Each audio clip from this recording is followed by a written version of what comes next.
An opening letter to my readers. Dear readers, thank you for picking up Letters from Better Me, How Becoming an Empowered Woman Transforms the World. I know there are many books to choose from, and mine is in front of you.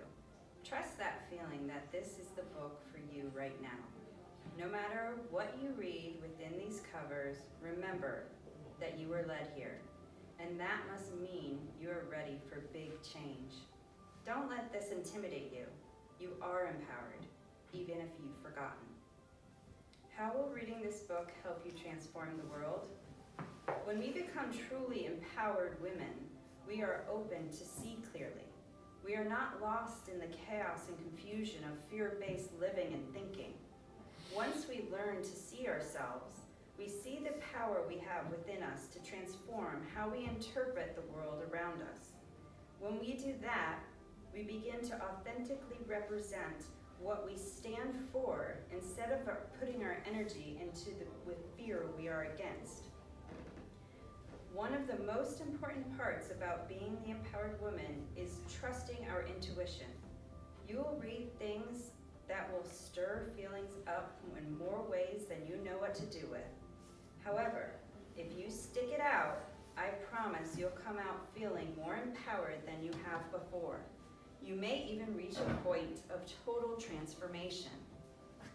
It all depends on how deep you're willing to go. You will have the tools to better yourself and the world around you. My words aren't new. Some of the most celebrated souls who ever lived have expressed the idea of bringing out the best version of ourselves. Sadly, those concepts have been buried in the rubble of all the anger, hatred, division, fear, and loss that have been flashing incessantly in front of us. We start this journey lost in the throes of angry waves hitting the shore. Harassment, rape, inequality, discrimination, oppression, and ego. We are exposed, breathless, and vulnerable, fighting for survival. Blinders off, we become aware of our own rage, anger, fear, and darkness. We are caterpillars working through the muck in order to transform. Once our blinders are off, the angry energy of the wave subsides. We get the space to breathe as we move into acceptance of the reality with which we are faced. We discover how to let go of what has already happened and brave our own fears to see who we are. We build our strength through acceptance, empathy, and compassion for ourselves and others. We begin to see how beating ourselves up is not productive. Self-abuse is not acceptable for the empowered woman. We sit in our chrysalises of self-reflection. We open our eyes to the unique, strong, passionate, smart, loving, beautiful, and amazing people we already are. The best version of ourselves comes to the surface. In the last stage of our journey, we take action, becoming the empowered woman who transforms the world. We are no longer fighting for survival. We've become one with the ocean. We can do this because we became aware, accepted, and are now taking action. By moving forward with love and compassion at our core, we bring the empowered woman's cause to listening ears. We bring her into our daily lives. We live the life of a true empowered woman.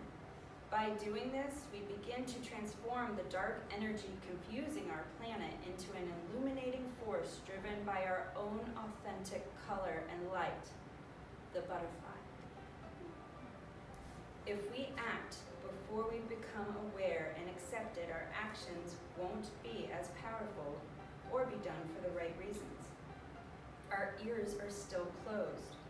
We attack a situation as is our way is the only right way, and others resist our message, which is built on the anger, fear plaguing our planet. We keep fighting against what we don't want. We feed the negative energy until what we do want is completely lost in translation.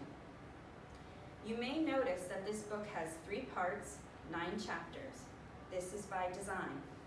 3 is one of the most powerful numbers in religion, spirituality, and transformation. It also represents the 3 A's: awareness, acceptance, and action.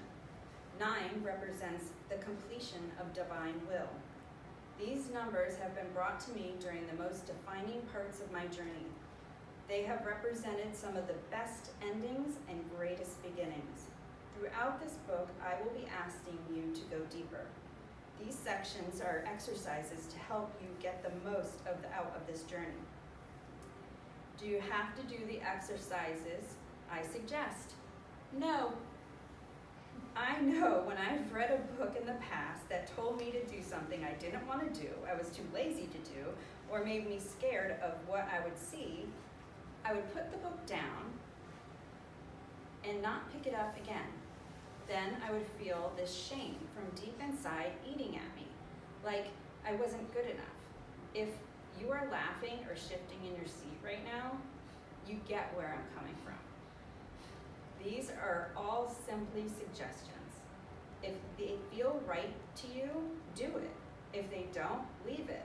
Find the practice and pace that works best for you. Are you intrigued? Get your notebooks, pull out your phones, and loop in your trusted friends. And start really listening to your own letters coming out as you become a better me, the empowered woman who has the power to transform the world, one loving action at a time. With love, compassion, and hope, Rachel Wolf.